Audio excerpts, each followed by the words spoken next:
কথাটা কেমনে কেমনে মিলা গেল দেখেন। বড় হওয়ার পর আমি হলুদ সাংবাদিক হইছি।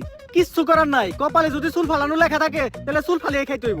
এখন প্রথমে যাবো কেক পট্টিতে, খুব ট্রেন্ডিং এ আছে, নিউজ বানাইলেই লাখ লাখ ভিউ। তারপর যাবো সিজন ভাইয়ের ভাতের হোটেলে, যাই উল্টা পাল্টা প্রশ্ন করবো, সিজন ভাই সেইটা যাইবো ভুলভাল উত্তর দিব, ভিডিও ছাড়লেই ভাইরাল।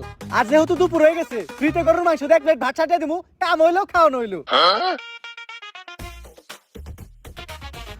কি গো ভাই, এই জায়গায় এত মানুষ কি হয়েছে এই জায়গায়? ভাই এই জায়গায় একটা লাশ মনে হয়েছে।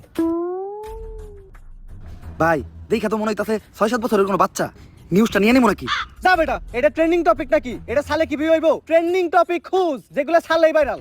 তাইলে ভাই, কন্টেন্ট ক্রিয়েটর শিবন মিয়া আছে না, ও নাকি ওর মায়ের ভাত দেয় না, কিন্তু বিরিয়ানি দেয় 3 বেলা।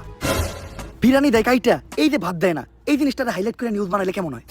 এর লিগাই তো আমি তোর আমার লগে রাখি। হলুদ সাংবাদিক হওয়ার পরে আমরা উল্টা পাল্টা নিউজ বানানি করছি শুরু।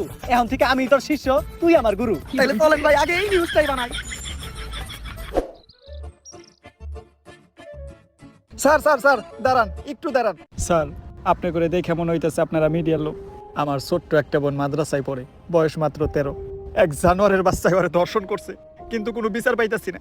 মিডিয়াই তো এই দেশের সব থেকে বড় শক্তি। স্যার, আপনারা এই বিষয়টা নিয়ে একটা নিউজ করেন, যাতে আমি আর আমার বোন ন্যায্য বিচারটা পাই। আরে বেটা, এটা কি কোনো বিষয়? দর্শন তো এই দেশে প্রতিদিনই হয়, এটা নিয়ে নিউজ করার কি আছে? ট্রেন্ডিং কোনো বিষয় থাকলে কও, যেটা নিয়ে নিউজ করলে লাখ লাখ ভিউজ আইবো। এক কাজ করো, কেক বানাও আর নাইসে নাইসে কেক বিক্রি করো। এই নাও আমাকে কাট, যদি এটা আসলেই করো তাহলে যোগাযোগ করো, আইয়া নিয়ে ভিডিও বানাই দিয়ে যাবনি। আর এখন আমাকে সময় একটু কম, স্বপন মিয়ার পারিবারিক বিষয়ে আঙ্গুল দিতে হইব। জান ভাই।